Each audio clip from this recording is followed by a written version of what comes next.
everyone. Welcome to At Home with Sally. I'm Sally Clarkson, and I have the biggest privilege in the world to be with so many friends from all over the world who join me every week to listen to my stories, inspiration, biblical encouragement, and I am just so glad that you're here today. Thanks so much for joining me.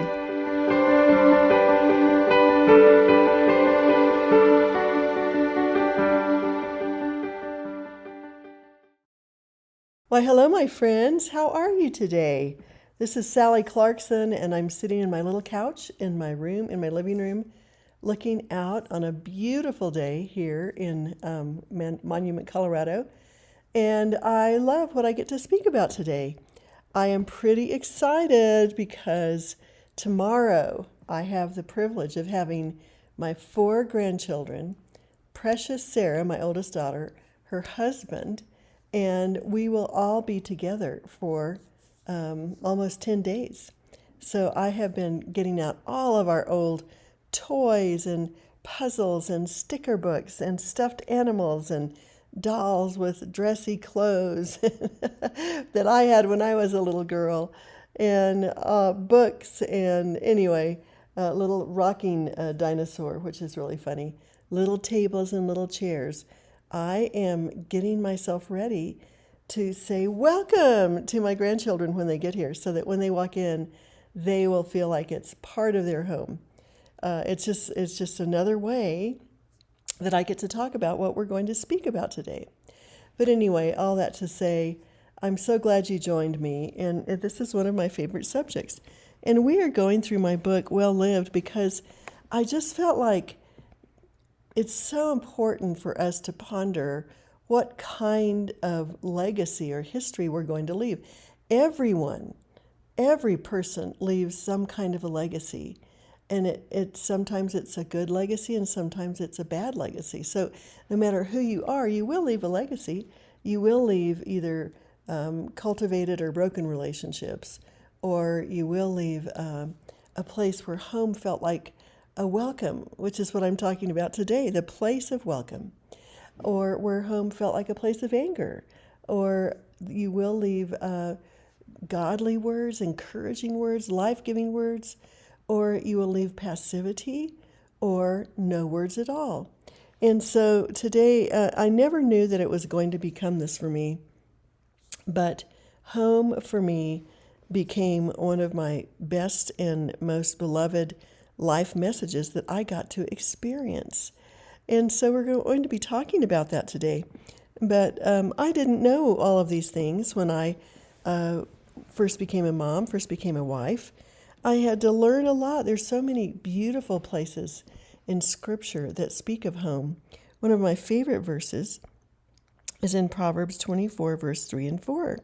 It says, "By wisdom a house is built, and by understanding it is established. And by knowledge the rooms are filled with all precious and pleasant riches." In other words, it takes understanding, it takes wisdom, it takes an artist to make a plan. And the wonderful thing about home, which is why my home does not look like House Beautiful. My home looks like, that's very interesting, because we get to have our own personality exercised in our home, our own favorite colors, our own traditions, our own rhythms that we live life by, our own choices of food. It's so important for us to realize that God said, "Be fruitful, multiply, fill the earth, subdue it." In other words, have children, have a family, go into the world, bring order and beauty out of the chaos, and let there be a beautiful remnant of the touch of your work, the touch of your personality. And so I'm going to be reading to you today from my chapter 5, because it was kind of a fun little memory for me to be able to do this. But anyway, I hope that you're doing well. I just am going to say a couple of things at the beginning of this chapter, because I'm just going to go all the way through. And then after that, I'm going to serve Clay some of my favorite apple bread with cinnamon sugar on it and sprinkled pecans. We're going to heat it in the oven, and we're going to have something special for our mutual tea time today before we invite the kids in tomorrow. So anyway, I wanted to tell all of you, a number of you support our ministry financially every single month. And that is so encouraging to me. Thank you so much. And so many of you are in our membership. And so many of you listen to our podcast. I just wanted to ask you to consider sharing about some of the messages that we are putting out there with your friends, with your churches, with your family, because the more letters I get and the more correspondence I have with people, the more I'm convinced that there are women who are longing for deep, spiritual, creative, artistic, loving friendship, the kind of friendship that calls them to their best selves. There are people who think there has to be more to my Christian design than just moralism, who long to have a sense of self and a sense of destiny in this world. And the thing is, isn't it great, isn't it sweet and kind of God that little by little He takes us in His loving hands and He gives us purpose and meaning and beauty in our lives. And so when you share with other people, it's my hope that they will find the encouragement and the leadership that they've been longing for, as I did when I was a young woman. So anyway, thank you for supporting us, and thank you for helping us spread the messages that all of us hold so dear together.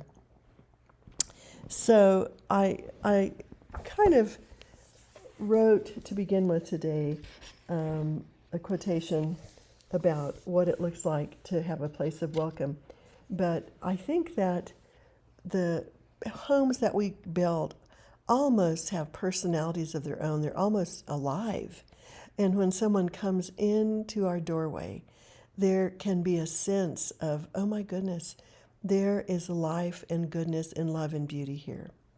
And so I just want to read you a little quote, and then I'm going to tell you, while I intervene with other things to say, a story that was very precious to me. And I'm also going to be giving you lists of some of the things that are in the book that my family did to curate a home that says welcome. But the impact of an intentional home of welcome is eternal, because the true transforming power of home goes heart, mind, and soul deep. It affects the whole human being. People thrive when stability comes through belonging to a place, a purpose, and a people. And I just have fallen in love over the years. Even now when I pray about, Lord, what more do you have for me to do? I pray that it includes hospitality and life-giving relationships in a home. All right, here we go. I think I'll read to you just a little bit first. Every family has a story of life that defines them. And we, the Clarksons, are a traveling family. Clay and I have had hundreds of goodbyes at airports, me sending him away, him sending me away, over all the years. And as a result, all of our children live in faraway places. Our children live in New York City, London, Oxford, and we've spent our whole lives in missions and ministry all over the world. Someone is always coming or going, but at the end of the trip, we always hope for a soft landing in our home, the place of welcome, love, and a safe haven of rest. And so here we go. Every seat on the plane was occupied, including the seats to the right and the left of me. I don't like to sit in middle seats. Do you, when I have an international flight? Enduring the 10-hour flight felt almost more than I could take on that particular day. I was just bumfuzzled. I just felt all stirred up inside. I felt squished between two strangers, restless and unable to sleep. It's usually an overnight flight. And I fidgeted actively the whole flight. International travel is not as easy for me at 70 years old, as it used to be when I was much younger. It wasn't always an adventure in my younger years, and I have to admit, I am still an adventurer. But at this particular day, I just felt like, will I ever get there? Because it had been preceded by an hour-long trip to the airport, 2 hours of waiting in the international ticket area, and then the 10-hour trip, and then another 2 hours before I would actually get to come to my ferry house in Oxford.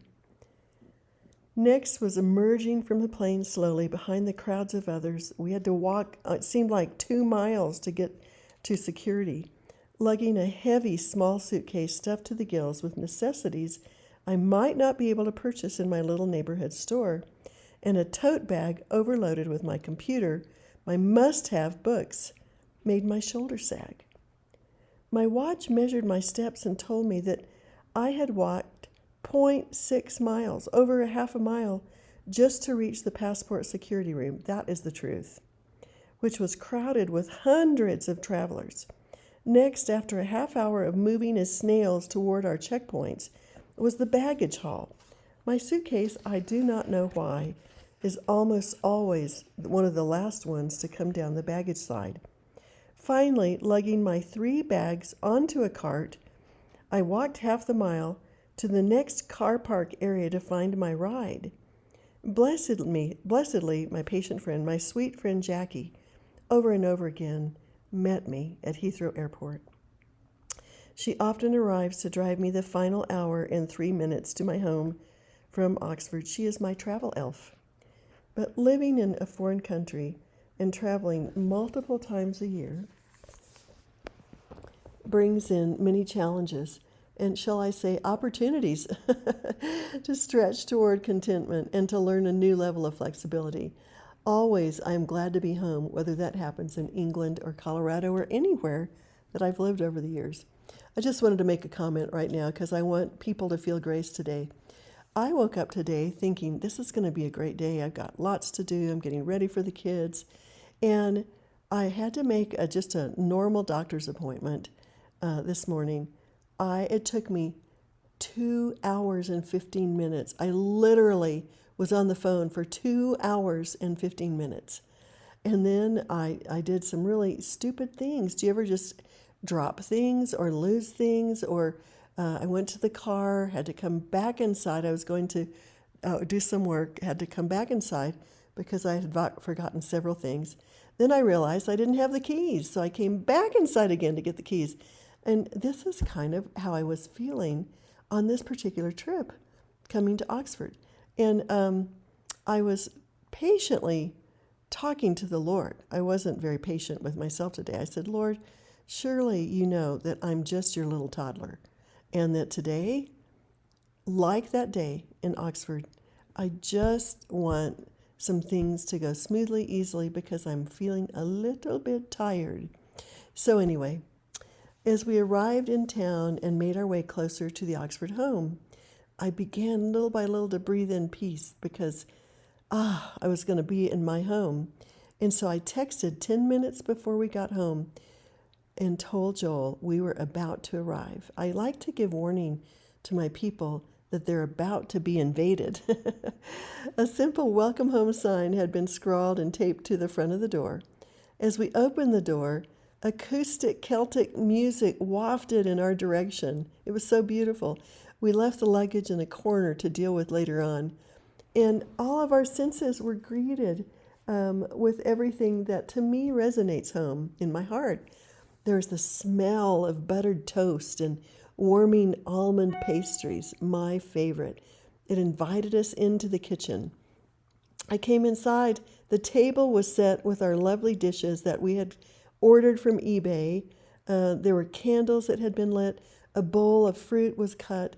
And Clay had already made us fresh cups of very strong Yorkshire Gold tea, while Joel encouraged us. The cheesy eggs are almost finished.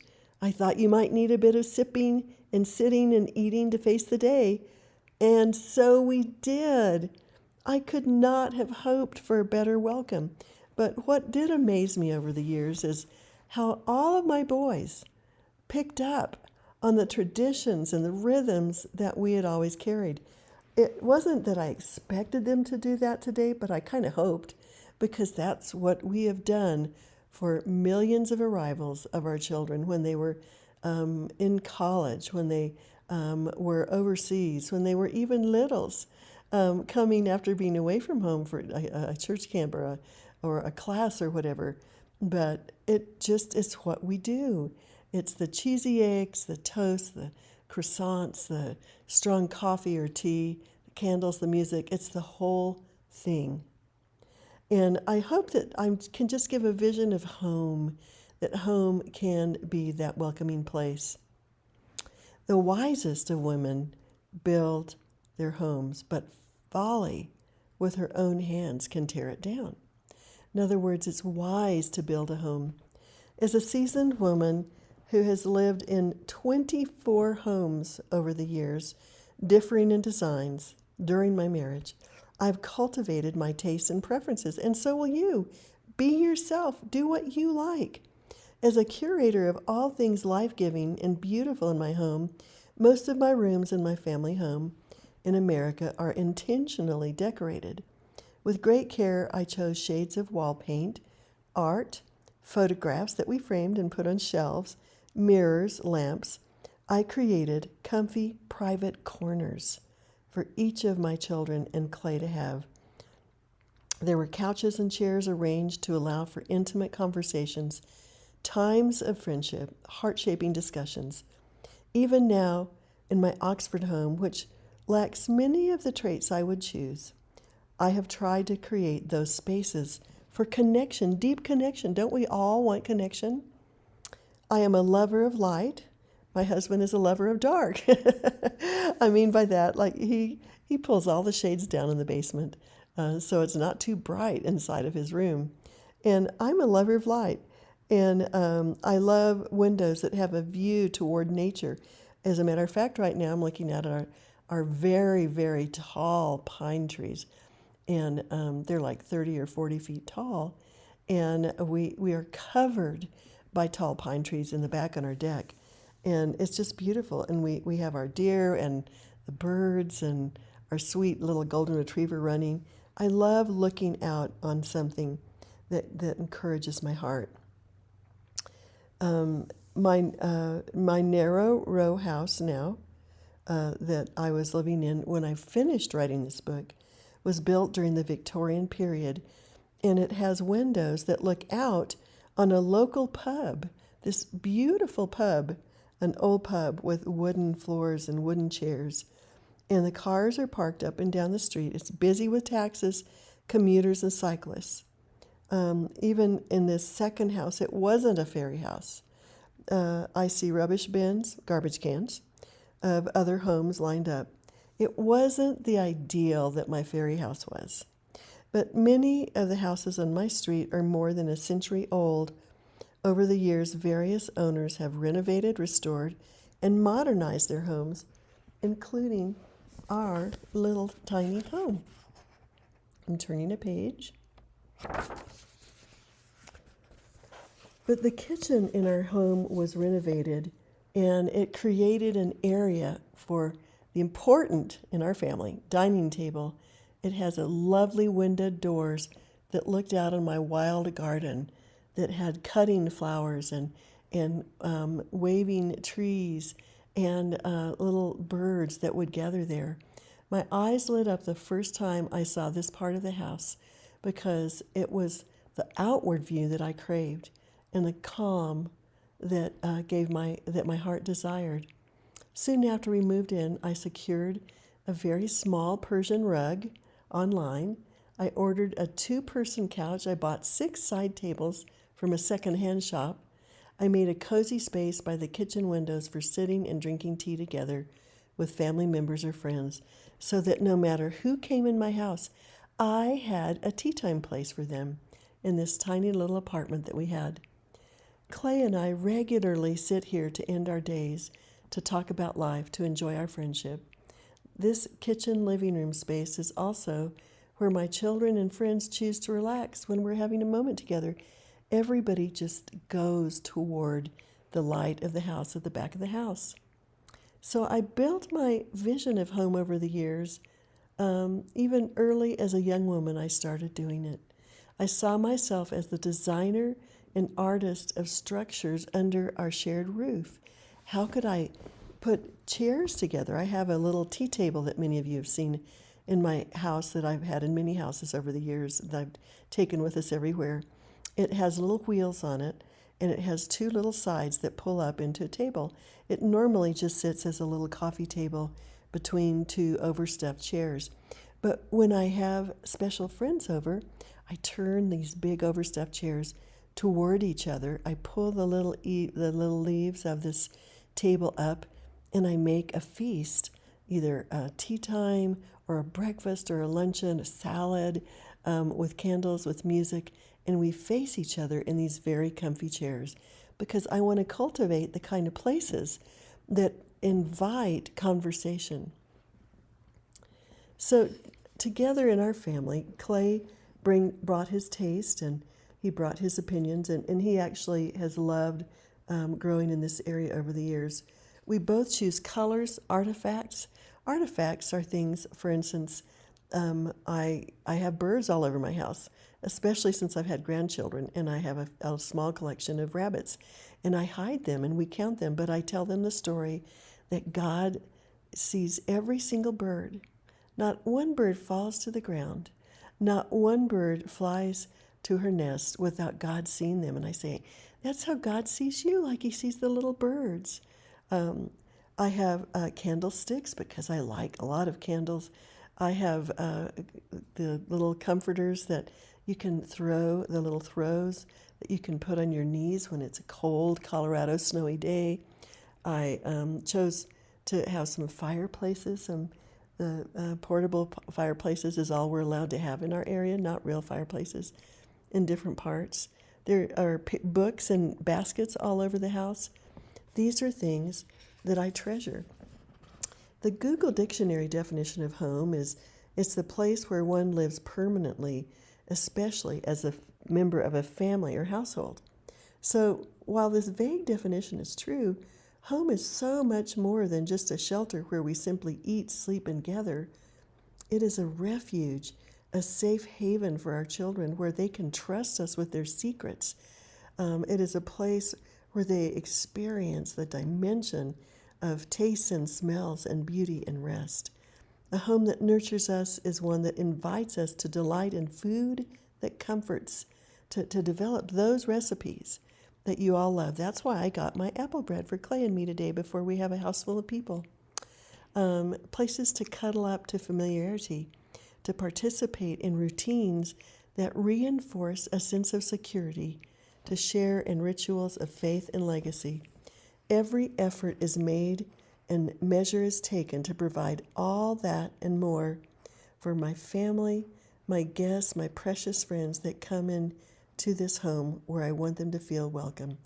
God trusted each of us with the opportunity and ability to create beauty and grace where our loved ones reside. It's an honor whether we're living in a tiny little rented apartment, like my last house was, a temporary home, or a house where we've watched all of our children grow up. So I don't have all the time in the world, and there's a lot more in this chapter that you might enjoy reading, but I'm going to just read you a few of the things that made my children feel like we're home at the Clarksons. We almost always have candles flickering. It's just us. You don't have to do any of these things, but you can write your own list. Why don't you write your own list after I read this? We always have familiar music playing from one room to the other, all sorts of music, classical, Celtic, contemporary, worship, instrumental, plays, songs from movies. We love music. My 4 children and grandchildren we are always going to be discussing world events, stories, music, adventures, books, because talking is part of our of something that we love the most. It's like our activity that's cherished amongst us. We love to cultivate laughter, and we love dancing around the house to this music. We love the aroma of freshly baked cookies or buttered toast. And our special love is fresh raspberry jam, while Clay loves fresh strawberry jam.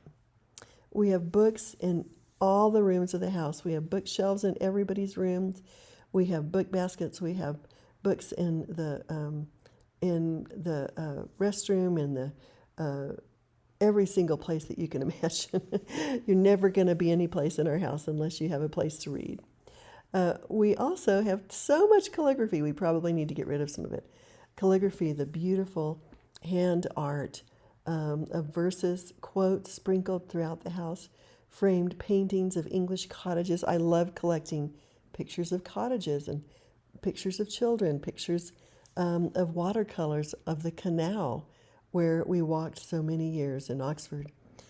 We have magazines, Bibles, art prints, family photos. We have framed so many family photos and put them on shelves that our shelves became overfull.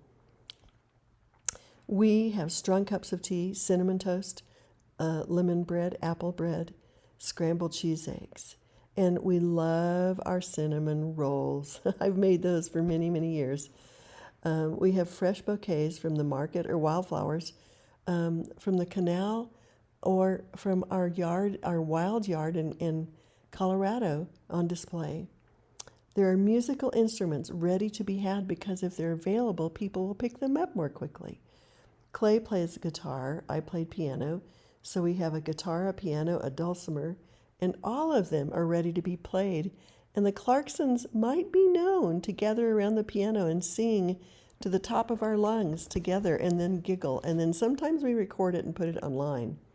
But for many years, at the top of our lungs, after going to see our own viewing of Les Miserables, we all learned all the songs and sang them in harmony to the top of the house. We have a bench or chairs outside. I love the bench that I had in Oxford. It was this beautiful big old bench that was right opposite of our front door, and there were plants and flowers and bushes that the people that we were renting from had planted all around. We also had a little tiny secret inner room that it was an outside room where we could put chairs and hide during COVID and bring people there. We have art pencils and sketchbooks scattered around for the creatives. We always have sticker books for our grands. We have a computer clicking as stories and books are being conceived, podcasts recorded, music is scored, and blogs are written. It's just who we are. We are not going to be the people you're going to ask us to build your house or to change your oil in your car, but you will see that Clarksons are music, food, and word oriented. In Oxford, we miss our Darcy because we are a family of golden retrievers over the years. And there are just so many more things that I could think. We have so many different rituals that I'll mention to you. But I began to see my home, as I've always mentioned, that I would fill my children's personal treasure chests with quotations and books and stories and Bible readings and with every single thing I could possibly imagine as a treasure to inspire their heart and mind. But I also pictured my house like that. I've told you all about the fact that one time after all of our conferences for that year, we had a California and a Colorado conference and a Texas conference and a Raleigh, North Carolina conference. Then oftentimes we would go to take a few days of rest in Asheville at the Biltmore. And I just happened, that's when I found Aslan. Aslan had to have a place in our living room so that Aslan could look upon us and growl and roar and remind us that he, God, Aslan represents our Jesus, is always with us in our home. On one of the other walls of our home, windows of our home, we have a lighthouse that Clay created many years ago when he just dabbled in stained glass. so that we see our house as a lighthouse, and we see it every day when we eat, and we see Aslan as watching over us. But anyway, it's not so much a materialistic thing. We are fans of secondhand shops, of charity shops, but it's more of creating a place where one can be stimulated, educated, inspired, and imagined deep stories, fun stories of places that we see all around our house. What about for cooking and dining? Because that's a very important to our family. I like to shop at local markets for veggies and fruit with a focus on fresh or organic. All of you know that I freeze cookie dough balls, brownies, scones, bread in bags. I just made 6 loaves of bread because Thomas, Sarah's husband, likes my bread, and I hope he'll like this batch. I was a little bit rusty. I make frozen meals, casseroles, homemade soups, cooked chicken and fish to be heated for a warm, cozy meal. I stock my cupboard with soups, canned goods, and basic baking ingredients so that I can always throw a dessert or a main course or a breakfast together that will taste so yummy. I keep ready-made cookies, biscuits, and jams on hand for last-minute visitors. They're usually in the freezer, and tea time retreats. And I plan meals for family and guests ahead of time so that when people come to my door, I can actually greet them and spend time with them and say, come with me in the kitchen. I'm putting the final touches on whatever it is. So anyway, it's you consider food. The next one is entertainment and creative play. And I can't go through all of these things because you don't have 2 hours for me to be able to do this podcast. But I just wanted to whet your appetite. We have things, and I got them out today for my grandkids. We collect board games, puzzles. We put together lists of movies to stream. We have decks of cards and have played cards for the whole time that my children have been in our home. We have activities that are a regular rhythm of our lives. We go on long walks. We have treasure hunts around our house and around the outside of our house. We have Easter egg hunts all year long. We have hikes, picnics, and we have fireside chats on our back deck. We have Easter egg hunts, as I mentioned. We also store child-friendly games in accessible baskets and cupboards and drawers so that our children know where to get them and where they get to be put back up. And I've got all sorts of things like that planned, the special puzzles that my children grew up on. And now my grandchildren are even older to be able to do more. Art and literature, collect books in many genres, filling shelves with picture books for littles, classic literature, adventure tales, hero stories, devotions, theology, books about science and nature, biographies of artists and musicians. Scour your secondhand stores and antique markets.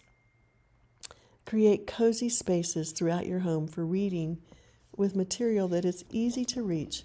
Now, it means that you also, with your rhythm of life, at the end of the day, have to have everybody put back where it belongs, all of the things that they've been playing with. Toys, creative arts and crafts, things that might inspire them. One of my boys drew 1,000,000 cars. He just did them over and over again. And then he focused on Jeeps for a while. And then another one dressed up.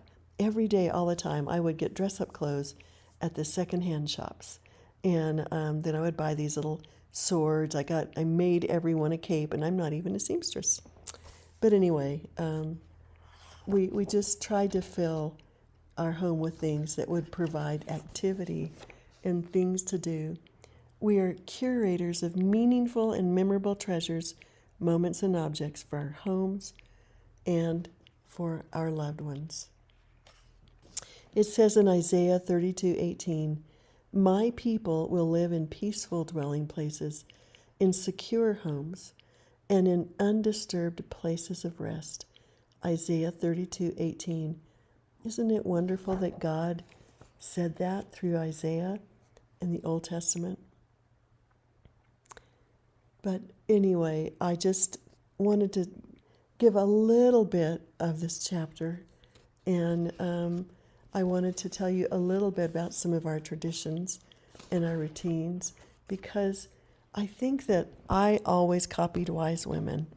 I would steal their ideas, not steal them, but I would make it my own in my own special way, because I wanted that when people walked into my home, they felt the love, the traditions, the goodness, the beauty, the feasts, and that it would become a place of education and inspiration and spiritual formation. And many people ask us what the secret is to the fact that all of our children are writers, all of our children they love words, they communicate, they teach in universities, they compose music for orchestras and do all of these things. I will say it wasn't that we knew or understood how to collect the right kind of curriculum that we had to go over day after day after day.